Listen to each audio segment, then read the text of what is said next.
it has been 17 years since I was last in Hiroshima. And thinking back on it, I actually am quite surprised that this was the place that I chose to come on my first modeling contract on my last weeks in the country. I wanted to go somewhere else in the country outside of Tokyo, and I chose here. Like, I could have gone to Osaka, Kyoto. I don't think I knew about the cute deer in Nara then, but I chose to go 5 hours by Shinkansen, that's how long it used to take, to come here to Hiroshima. Don't get me wrong, I'm really glad that I did, because I think it's incredibly important to visit this place.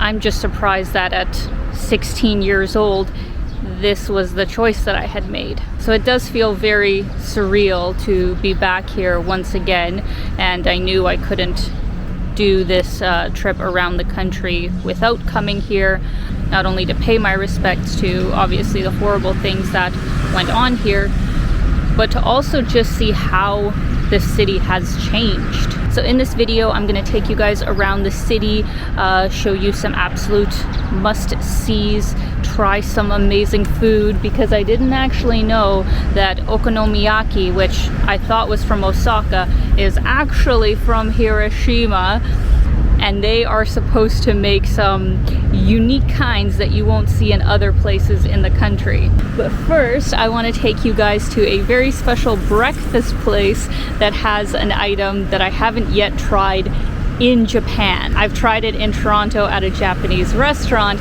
but never actually in Japan. So let's go check it out.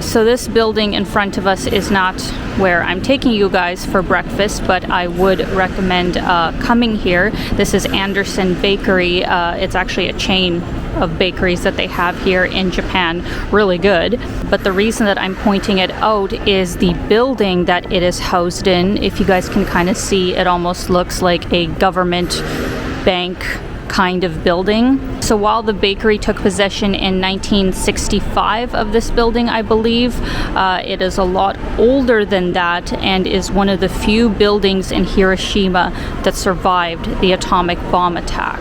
I found this out as I was researching different places for breakfast, and this place came up as a suggestion, and that was one of the things that they mentioned about the building. So if you wanted some interesting history and to see something outside of the atomic dome that survived, this building is one of them.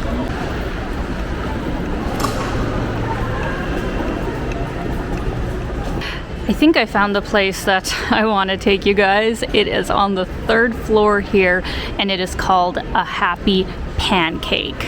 Oh my gosh, this looks so good. I am so excited. This is going to be spectacular, guys. I love Japanese pancakes, which are quite a bit different than our more Western style sort of pancakes. They're much thicker, but super light and fluffy. Just a totally different texture, and what's awesome about this place is that you can get it in so many different kinds. You can get it with fruit, which is probably what I'm gonna do, but they also have like tiramisu, cheese mousse, and berry sauce. Then they have this sakura kind, which has like red bean, green tea, some kind of strawberry mousse. Like, all of it honestly looks amazing, and if you haven't had Japanese pancakes before, make sure you try them in Japan. There are no words. Look how perfect and fluffy it is. Oh my gosh, like look at that dollop of whipped cream.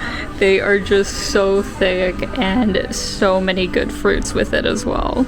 Obviously we have to do a taste test, so let's take, ooh, it is squishy. A little, well, a lot of whipped cream, and let's take kiwi and a strawberry, the perfect bite.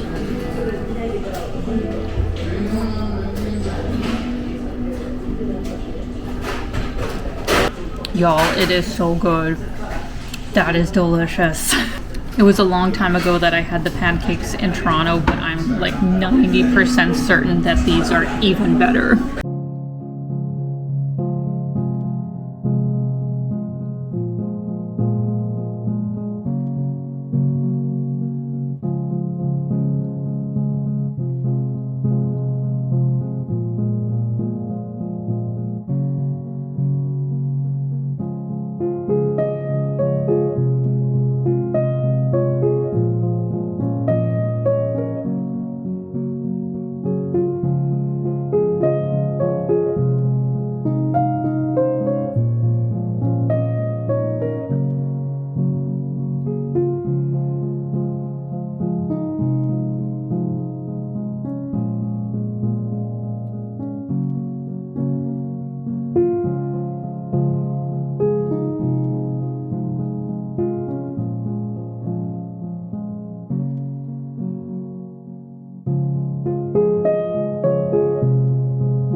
We have now entered the Hiroshima Peace Memorial Park. This is the top thing to put on your itinerary because this is where they have the museum that tells you the story of what happened in World War II, what happened when the atomic bomb went off, how it affected the people of Hiroshima. And there's also a lot of beautiful monuments dedicated to the victims of this tragedy, and a lot of great informational pieces about how we can hopefully never have something like this happen again.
After going to the museum and walking around this area, I really have to ask, is it the position of being in government or the people themselves that end up being complete psychopaths that allow and want something like the atomic bomb to happen?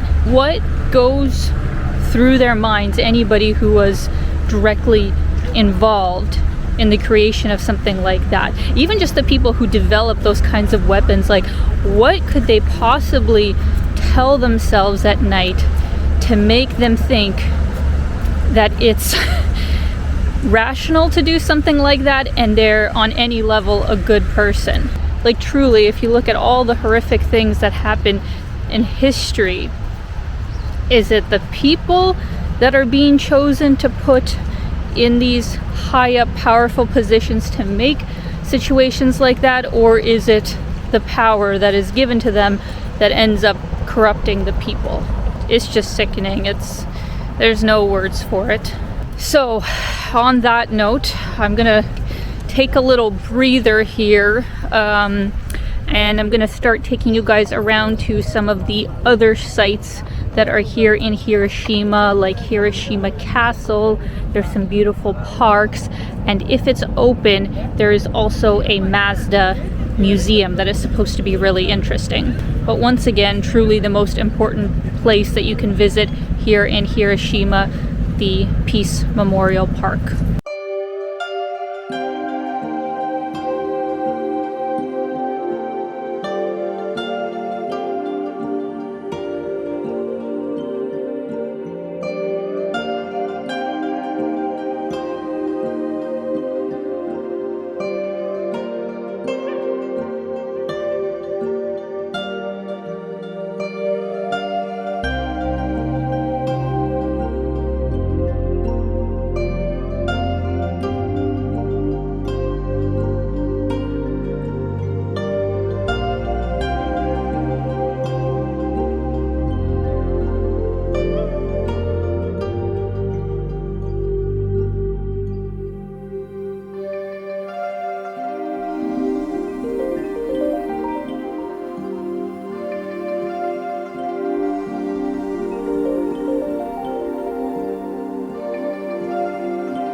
Spring has officially sprung here in Hiroshima, and it is stunning. I've only seen cherry blossoms once in all my visits to Japan, and it was like 12, 13 years ago, so it is just so amazing to get to experience it again. These gardens specifically are absolutely stunning, definitely worth a visit. And I'm like 90% certain that it was these gardens that I came to when I was on my first trip at 16 years old. And walking here, I was just reminiscing about that trip, where these were the days before Google Maps and smartphones and all of that kind of stuff. So I really have to give myself credit that I was able to get around and, figure things out. Not only not having access to all that technology, but also being by myself at that age. Like, I was a fairly responsible kid. I really wasn't interested in the whole party scene or anything like that. But to get around a country like Japan before the age of technology, I think I did pretty good.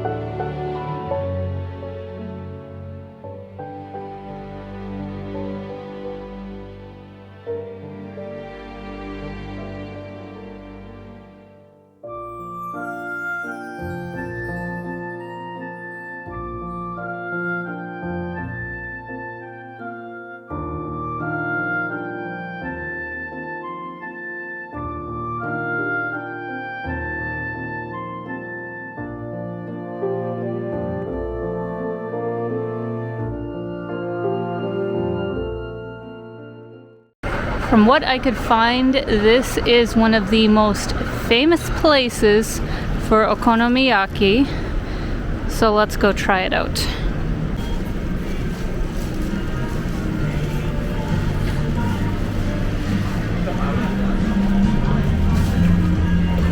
I'm so confused. There's a whole bunch of them.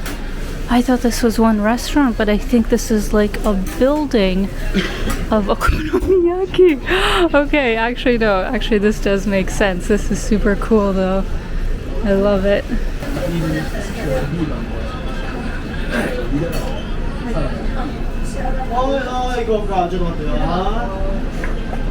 Hi. Arigatou gozaimasu. So as you can see, there is a whole bunch of different kinds, whereas when I was in Osaka, usually would just be seafood or pork. Here they actually include noodles, which I've also never had before in an okonomiyaki, and you can also get egg on top, so that is definitely different.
Oh, sugoi, arigatou gozaimasu. That is so cool, guys, and also huge. I don't know how I'm going to eat all that. All right, I don't even know where to begin. We're just gonna like, I don't know, cut it. Oh my god, it is thick. All right, let's attempt to give this a go. There's just so many things going on. I'm gonna try and get everything all on one bite.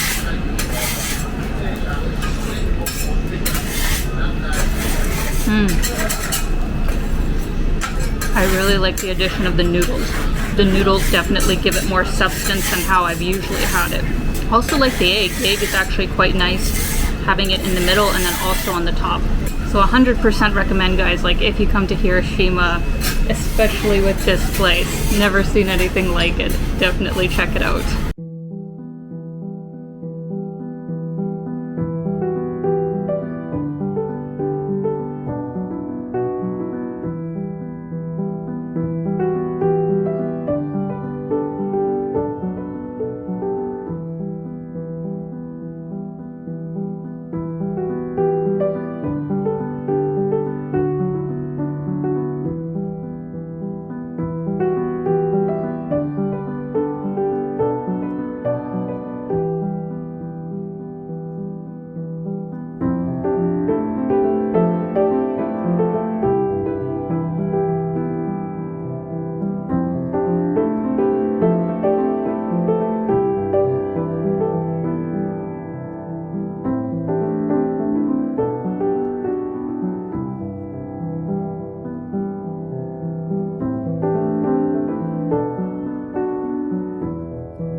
So I'm shooting the outro of this video on the first night that I have arrived here to Hiroshima. So everything that you guys just saw in time sense has come after.